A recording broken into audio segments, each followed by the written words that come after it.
نحمده ونصلي على رسوله الكريم اللهم صل على سيدنا مولانا محمد وعلى آله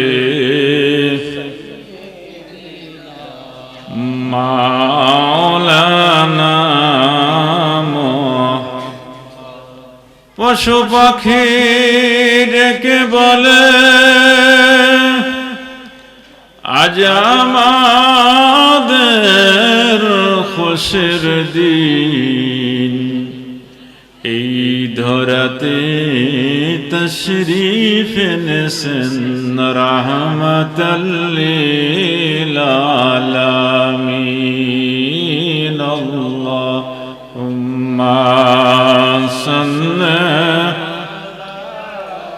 সাইয়্যিদিনা মাওলানা মুহাম্মদ সাইয়্যিদিনা মাওলানা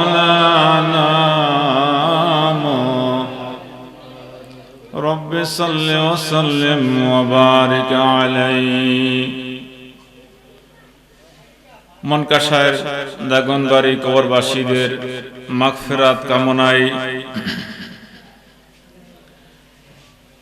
অষ্টম বার্ষিক সুন্নি মহাসম্মেলনের সম্মানিত সভাপতি, উপস্থিত ওলামায়ে কেরাম, মুরব্বিয়ানে আযম, যুবক ভাইয়েরা, কচি কচি মাসুম বাচ্চারা, পর্দানশীন মা ও বোনেরা, সকলের প্রতি আমার সালাম। আসসালামু আলাইকুম ওয়া রাহমাতুল্লাহি ওয়া বারাকাতুহু। ওয়ালাইকুম সালাম ওয়া রাহমাতুল্লাহ। আল্লাহ পাক এই পৃথিবীতে মানব জাতির হেদায়েতের জন্য 1,24,000 মতান্তরে 2,24,000 নবী রাসূল পাঠিয়েছেন। সকলে বলি আলহামদুলিল্লাহ। আসমানি কিতাব মোট 104 খানা। কতখানা? এর মধ্যে সবচেয়ে বড় বড় পুস্তক, বড় বড় কিতাব, সম্মানিত কিতাব হইল 4টি: তাওরাত, জবুর, ইনজিল, কুরআন। আমি আজকে কয়েক মিনিটের মধ্যে আপনাদের সম্মুখে তাওরাত শরীফ থেকে একটু ওয়াজ করব। শুনতে রাজি আছেন তো? সবসময় তো আমরা কোরআন হাদিস থেকে আলোচনা শুনি, আজকে আসমানি কিতাব তাওরাত শরীফ থেকে ওয়াজ করব। তাওরাত কিতাবের মধ্যে লেখা আছে, আল্লাহ পাক হযরত মুসা আলাইহিস সালামকে একদিন বলেন, হে মুসা, এই পৃথিবীতে এমন এক দল উম্মত আছে যেই উম্মতের মর্যাদা এবং সম্মান লক্ষ লক্ষ উম্মত, যত উম্মত এই পৃথিবীতে এসেছে সকলের চেয়ে বেশি সম্মানী হবে সেই উম্মত। কন্যা সুবহানাল্লাহ।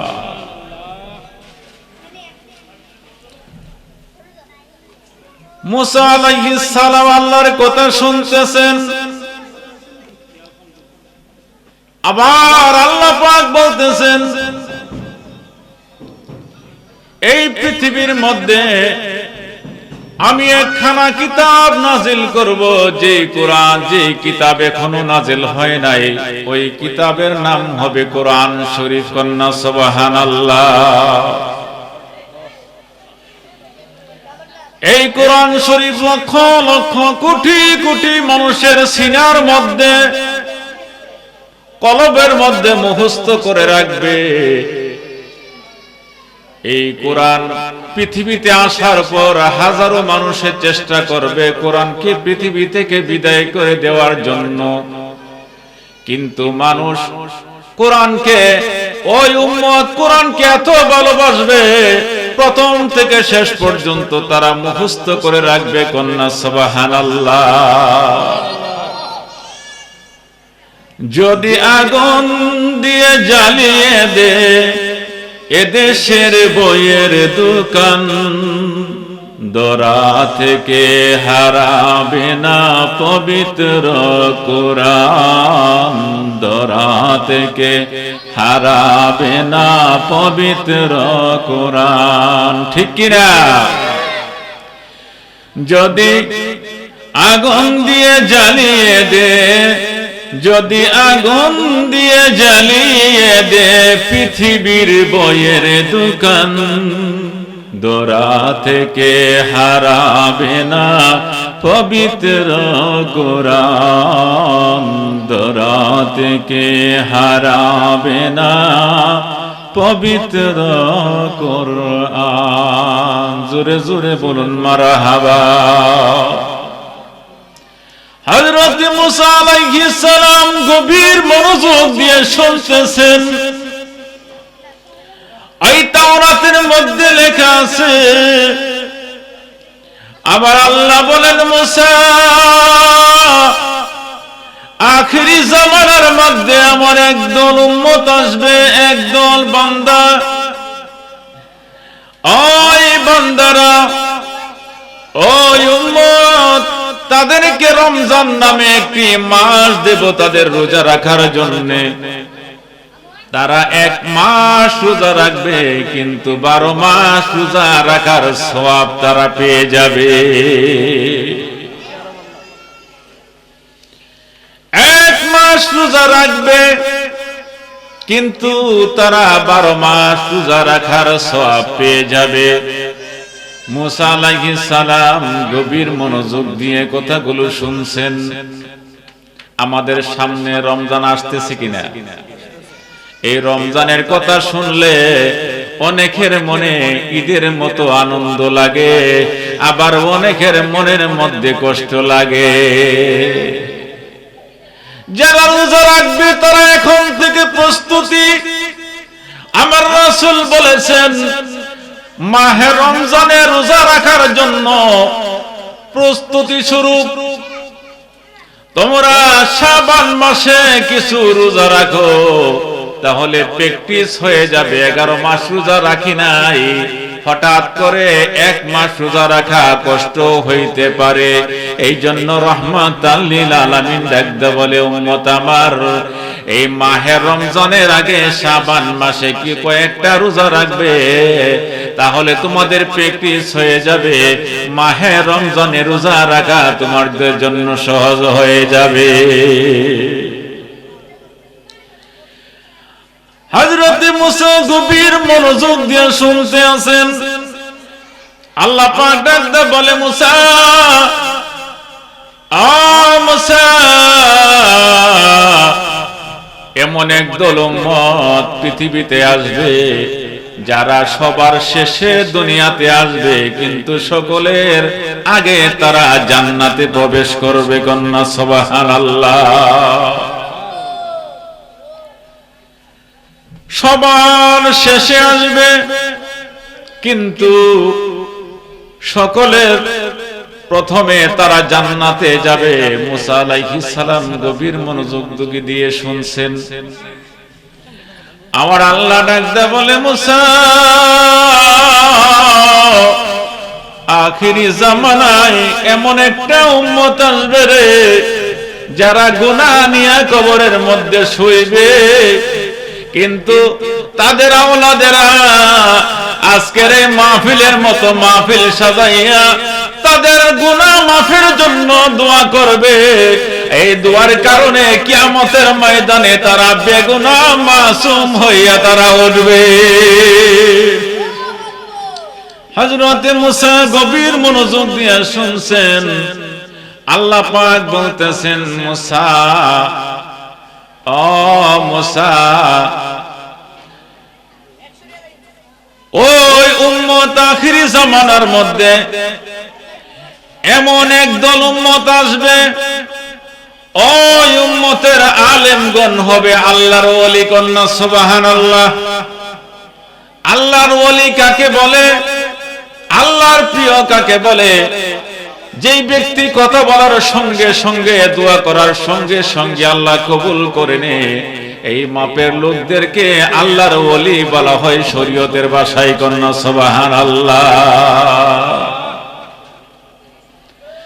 হযরত মুসা ডাকতে বলে, আল্লাহ, এত গুণগান যে উম্মতের বললা, ওই উম্মতদের নবী আমাকে বানায়া দাও।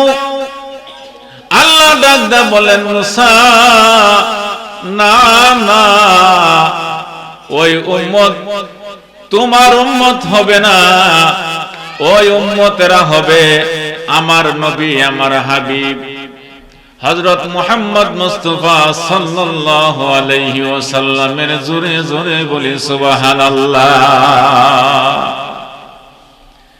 আমরা আজকে এই মাহফিলের মধ্যে এসেছি, দূর দরাজ থেকে উলামায়ে কেরাম আমরা দাওয়াত করে এনেছি। এই জন্য আজকে আমরা ওয়াজ করব না, আজকে আমরা ওয়াজ শুনবো। কি বলে? এই জন্য সকলেই দুনিয়ার দান্দাবাজি ছেড়ে দিয়ে, দুনিয়ার কাজ কাম বাদ দিয়ে আজকে মাহফিলের মধ্যে আসুন। কবরবাসীর স্মরণে আজকের এই মাহফিল কবরের কথা মনে করে আমরা সকলেই মাহফিলে চলে আসি। কবরে কি যাইবা না, চিন্তা করে দেখো না। আমরা কবরে যাইব কিনা, চিন্তা করে দেখো না। কবরে কি যাইবা না, যেই কবরে নবী সারা আপন কাউকে পাইবা না। যেই কবরে নবী সারা আপন কাউকে পাইবা না। চিন্তা করে দেখো না, কবরে কি যাইবা না। সম্মানিত উপস্থিতি, আমি এখানে আমার আলোচনা এদিকে আনলাম। ওয়াখিরু দাওয়ানা আলহামদুলিল্লাহি রাব্বিল আলামিন। আসসালামু আলাইকুম ওয়া রাহমাতুল্লাহি ওয়া বারাকাতুহু। ওয়া আলাইকুম আসসালাম ওয়া রাহমাতুল্লাহ। আলহামদুলিল্লাহ, ধন্যবাদ মুফতি ইব্রাহিম পীর সাহেবকে অল্প সময়ে সুন্দর আলোচনা উপস্থাপন করার জন্য। সম্মানিত গ্রামবাসী, এলাকাবাসী, মহল্লাবাসী সকলকে উদারতা আহ্বান করব, যারা এখনো বাড়ি করে রাস্তাঘাটে বসে আছেন, মেহেরবানি করে মাহফিলের স্টেজে এসে অবস্থিত হয়ে যান। ইনশাআল্লাহ এই পর্যায়ে যিনি আলোচনা নিয়ে আসছেন, সুদূর ব্রাহ্মণবাড়িয়া থেকে আগত আশিকে রাসূল, মুজাহিদে হাদিস সুন্নাত, তরুণ বক্তা হযরতুল আল্লাহ হযরত মাওলানা শাকিল রেজা সুন্নিয়াল কাদরি সাহেব ইনশাআল্লাহ এখন আমাদের মধ্যে আলোচনা করবেন। নারে তাকবীর, নারে তাকবীর, নারে রিসালাত। আল কোরআনের আলো, কোরআন সুন্নাহর আলো, বিশেষ বক্তার আগমন, মনকাশারের পক্ষ থেকে মাওলানা শাকিল রেজা সুন্নিয়াল কাদরি সাহেবের আগমন, মনকাশারের পক্ষ থেকে সম্মানিত উপস্থিতি। এই পর্যায়ে আপনাদের সম্মুখে আলোচনা নিয়ে আসছেন সুমিষ্টবাসী তরুণ উদীয়মান বক্তা হযরত মাওলানা শাকিল রেজা সুন্নিয়াল কাদরি সাহেব। হুজুরকে হুজুরের আলোচনা পেশ করার জন্য মাহফিল কমিটির পক্ষ থেকে বিনীতভাবে আহ্বান করছি।